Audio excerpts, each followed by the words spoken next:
Welcome to the Jeff Crilley Show. Welcome, Shawn. Thanks for having me, Sarah. Thanks so much for being on the Jeff Crilley Show, and I'm excited to have the awesome opportunity to interview you. Yeah, well, I'm glad to be here. Thanks for having me. Well, awesome. So I want to take us back to your journey and how you've gotten to you've done so much in your career. So can we start off with wrestling?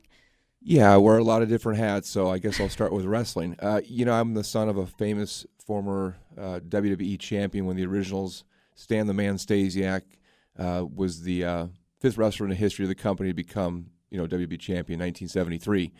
And big shoes to fill. Yeah, it had a huge impact on me, big influence. So that's really where the seed was planted. I don't think I really had a choice, being from that family, that bloodline. So I later, fast forward through childhood, high school, athletics and so forth, went, had a tryout with WWE back in 1998. How old were you? 97. 27. 27. Yep. Just gave away my age just now. You don't look a day over 27. Oh, bless your heart. The anti-aging clinics are working. Anyway, point is that, I went in WWE, made it, had my own career, a short career from 1998 to about 2002, but got to travel the world, got to see a lot of people perform in arenas, 20,000 plus, millions on TV. Worked the guys like The Rock, Hulk Hogan, Stone Cold Steve Austin. The list goes on and on. So Incredible. It was really a childhood dream. Wow, so that was fulfilled. And then what next? Well, there's been two aspiring careers that I always saw myself doing. And it's interesting with your previous guest that was here about reinventing yourself. I'm doing that now with myself. But the two careers that I always wanted to do would be a professional wrestler, take after my dad, and to be a chiropractor. And I know it sounds kind of funny, one end you're breaking bones, the next end you're fixing and healing. Literally breaking bones, and now you're fixing.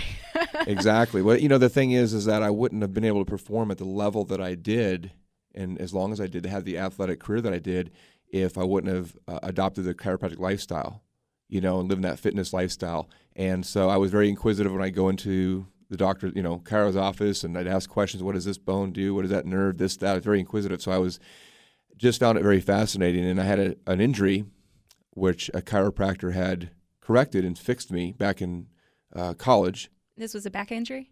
A neck injury, actually. Neck injury. Yeah, at Boise State. And man, he fixed me and made me a believer. And ever since then, I had just been really fascinated with it. So I wanted to see if I could become Dr. Shawn. Could I be a chiropractor? Went back to school, reinventing myself, so to speak. Was some of the toughest, years that I had as far as challenges, just mentally, every which way, to be in that kind of, go from what I had done back to the classroom, taking notes for biochemistry tests. I didn't know what I was doing. Thank goodness I had good study partners, but I got through it and had a great support group and graduated, and I've been a chiropractor since 2007. And tell me about being a chiropractor. What has it been like going from a professional wrestler to fixing people? The transition was different at first, but I've kind of fallen now into the new role. And now I look at my wrestling career. I was almost 4, and I look at it and go, I really did that? Really? And I'm looking at it and going, I used to pay my bills with wearing go-go boots and underwear, pretend fighting. Kind of strange. Yeah, a little bit. Right? But, hey, it's popular amongst a lot of people in the world. So, but, yeah, I'm always I'll always be an entertainer. I have entertainment, seed, blood, if you will. But I, just really have always felt this this deep down drive to do something that had merit and purpose. And so it's great to connect with patients and, be able to treat them and improve their quality of life. It's very fulfilling. And, I guess it's funny because there's still wrestling fans out there, and they get a kick out. I have fun with the former self that I once played on TV. So I get to have fun, entertain patients, but get them better at the same time. Which is a perfect segue into your professional speaking career. Tell me a little bit about going out there to speak, and you have a character that you come into in front of audiences. That's right, yeah. Character's name is Phobia, and it's Phobia. The character stands for face your fears, overcome your fears, and take control of your life. I'm a big kid, always have been. I'm a big Halloween freak. I love Halloween. We got one right around the corner. We sure do. Yep, and, it's one of those things back in Boise State. I actually have a true story I can share. Please. We have time? Please, absolutely.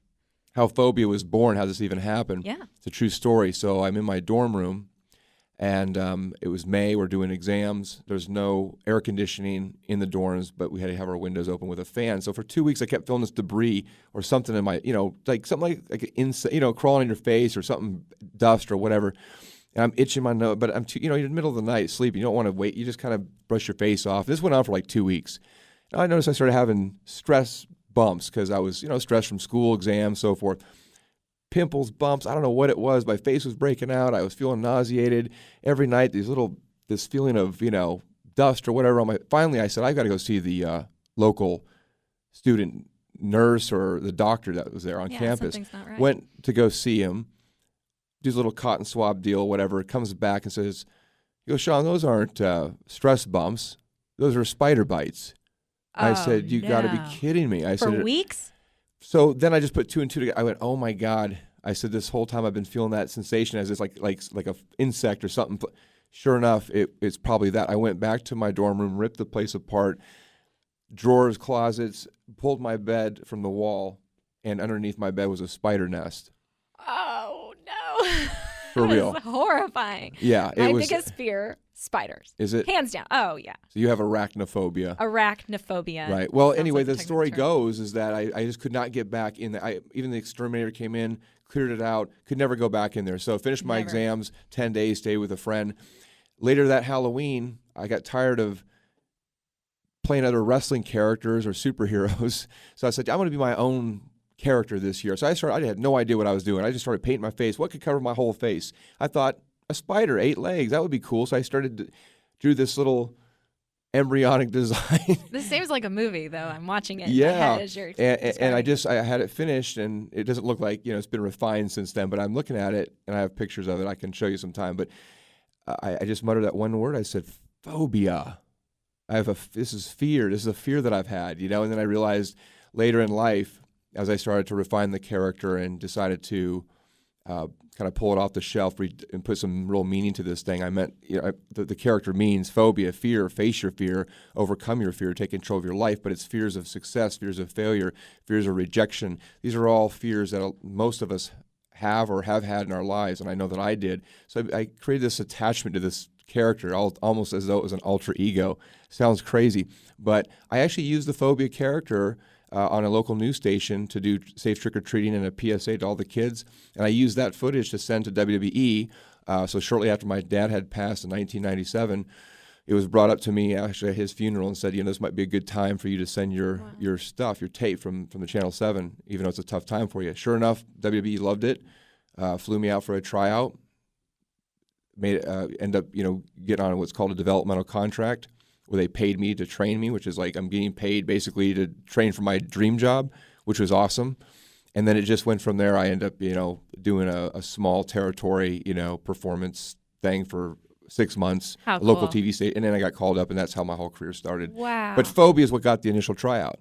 Phobia. And how do you, when you're in character, let's play a little bit in character. How do you? Oh, you want me to go into character? I want you to right go now? into character. Well, you kind of put me on the spot here, but let's see what I can come up with.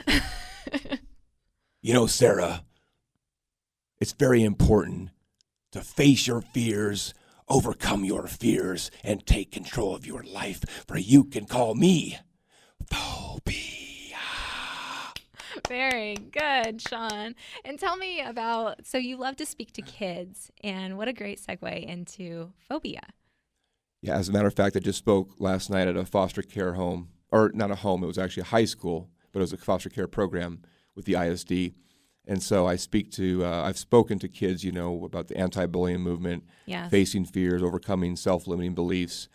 So I just feel like I've had such an interesting life, a very dynamic and unique, life full of different chapters, and I just feel like a calling, feel compelled to share my story. And there's a message behind it. Nothing's ever came easy for me.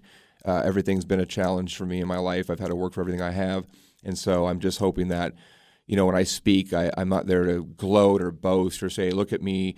I've had successes. I've done very unique and different things. But at the same time, I've also been dealt a card that's been pretty tough. But my message is basically, face your fears and just believing in yourself, and if you have a dream or vision, to really go after it and have no regrets. So incredibly important, especially with today's kids going through school and bullying. Tell me a little bit about, do we need to take a little break real quick? Well, when we come back, we're going to hear more about Shawn's personal story and his anti-bullying movement with the Phobia.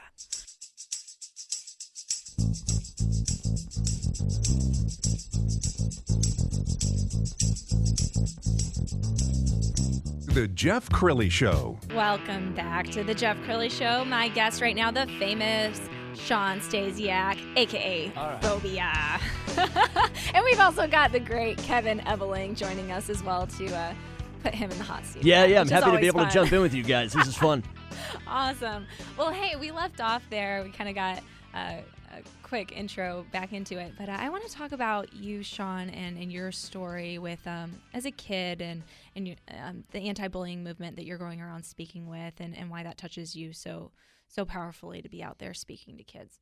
Yeah, the bullying topic is very near and dear to my heart. I was a victim of bullying. I was a skinny, frail kid, pretty much. Could never tell. You're Hey, I still am a big skinny frail muscle. kid, so.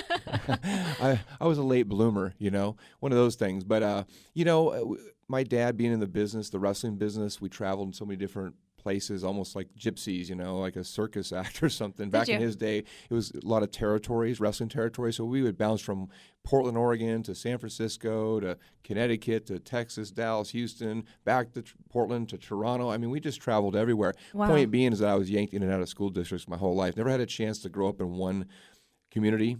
And so always an outsider, so to speak. And, then I'm a victim of bullying because I was just a frail, skinny kid. And then, of course, when the kids found out that my dad was Shawn Stasiak, the bad guy, quote-unquote wrestler, brought even more attention. So I was to me, so I was a target. And, I had some, especially in high school, I had one particular incident and it was also the pinnacle turn point in my life that I said, I'm putting my foot down. I don't ever want to live like this again. I can't stand living in this kind of fear. This is no way to live. This is hell.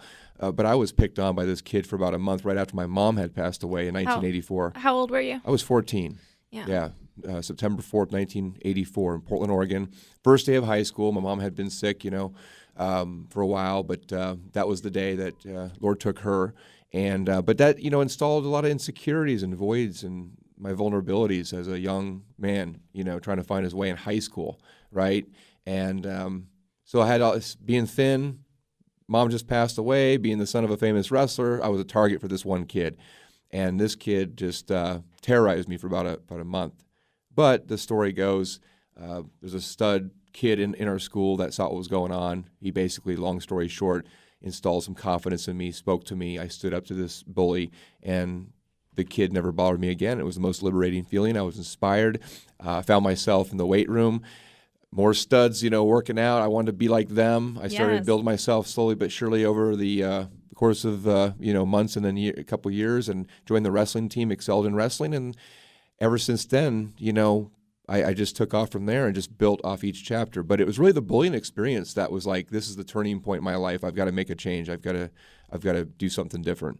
Well, good for you, Shawn, and also to whoever that was that motivated you, because unfortunately there's so many devastating stories about kids that just don't stick up for themselves and they internalize it and really close off from their family and can't talk about it. Absolutely. And, so I'm glad to hear that you're out there speaking and trying to start right there at the school, at the source. And what ages are you speaking to? It ranges, it goes from little kids, elementary kids, all the way to high school.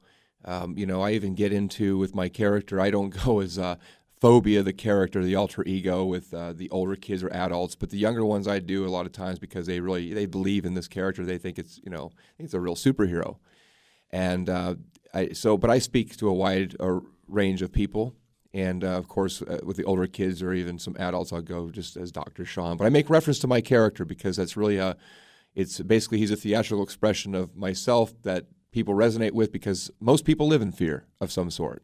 And how do you get on the kids' level and try to, there's bullies in those audiences of the kids. What are you saying to get their attention? I address both the victim and the bully, and it's all fear-based. The kids that are being picked on are feared for their lives, And unfortunately, statistically, you see these kids taking their lives because of the fear that's so installed in them. But the kids that are doing the picking on, the bullies, they're living in fear too. And that's what it boils down to. When you connect with those kids, you make eye contact, and you let them know, hey, you're loved. You are somebody. And if you connect on that level, you can change that around. And I think those kids are just missing something. They have voids and pains in their lives, and they're just taking it out on weaker, frail kids. I just encourage them and try to inspire them to say, hey, be a leader, be a hero, be a superhero. Find the superhero within yourself and be a leader to these kids. It's so much more rewarding, and you'll fulfill your void, your pain, your fears that way, as opposed to taking it out on these innocent, younger, smaller kids. My guest right now is Shawn Stasiak with the Jeff Crilley Show, and his website is Phobia. That's FOBIA.com. Let's bring Kevin in on the conversation. Yeah, I got some questions for Shawn. Yeah. I'm trying to jump in here real quick because, there's a little bit of hero worship going on because me, like every other kid when I was at a certain age in my life, loved pro wrestling. Okay. And then I was around the age of, The Rock and Triple H and all those guys. It was always a ton of fun. So you grew up watching the Attitude Era? Yeah, exactly. Okay, that was my era. Perfect. And so that's why, me and my buddies and I, we used to love to watch that kind of stuff. And we would even try a little backyard wrestling ourselves until the first time you get hurt and you're like, okay, this sucks. I don't realize what these guys go through. Can you tell us a little bit about the kind of physical endurance and possible injury you face in a occupation like that? I unfortunately didn't suffer real super severe injuries, thank God, but I had some concussions. I've got some tweaks and minor tears in knees, ligaments, and my spine's been rattled. I've got some spinal damage. Being a chiropractor, I learned that right away through X-ray class. Sure. But I've been an athlete my whole life. I've been a real, quote unquote, real athlete. A lot of times, pro wrestlers, especially at that level, WWE, people don't realize what it entails and how tough it really is, and what the toll it takes on your body, not just physically but mentally and spiritually. Just the traveling around, being away from your family. You're on the road 250, 300 days a year.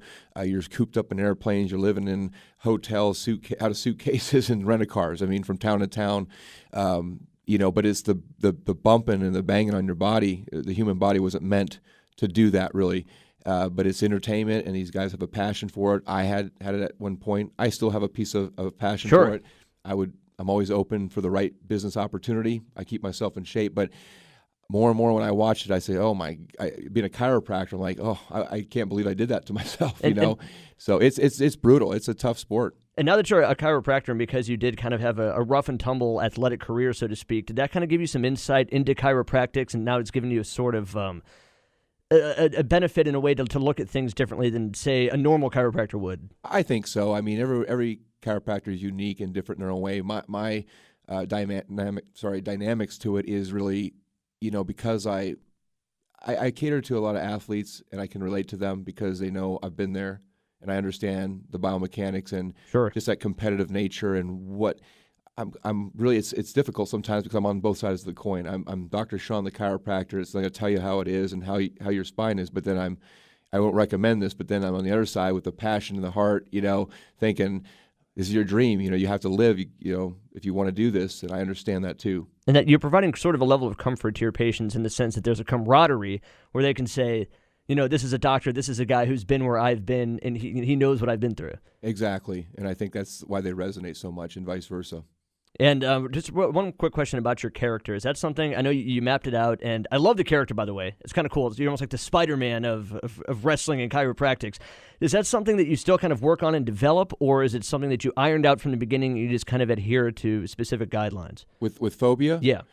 It's funny. It's really grown. It's got a lot of moving legs, no pun intended. It's got, I've come a long way with it. But it's funny. I have a vision. Ultimately, I want to work with Marvel or DC Comics or Disney, and I've shot a short film last year, and I'm just building off of it. And I see it's my vision has evolved over time. It's just kind of refining itself like a big mold of clay. I had an image of what it looked like, but it's modifying itself now, and it's pretty cool because I think I'm on the verge of doing something pretty special with it cinematically. No, that's awesome. That's exactly what I was hoping you'd say. Sarah, thank you for letting me hijack your interview for a minute or two. I'm so glad you did, Who is Kevin. this guy? Kevin. Thanks, Kevin. Thank you, Shawn. All right. Well, gosh, I had so many more questions, but I think we're going to have you back on, Shawn Stasiak. Yeah, I think so too. Maybe. Part 2, a sequel. Maybe a series. In character, Phobia? Possibly. All right. I might be able to muster something up there. Well, thank you guys so much for listening in. This is Sarah Crilley, guest hosting on the Jeff Crilley Show. We'll see you next weekend. Thanks, Sarah.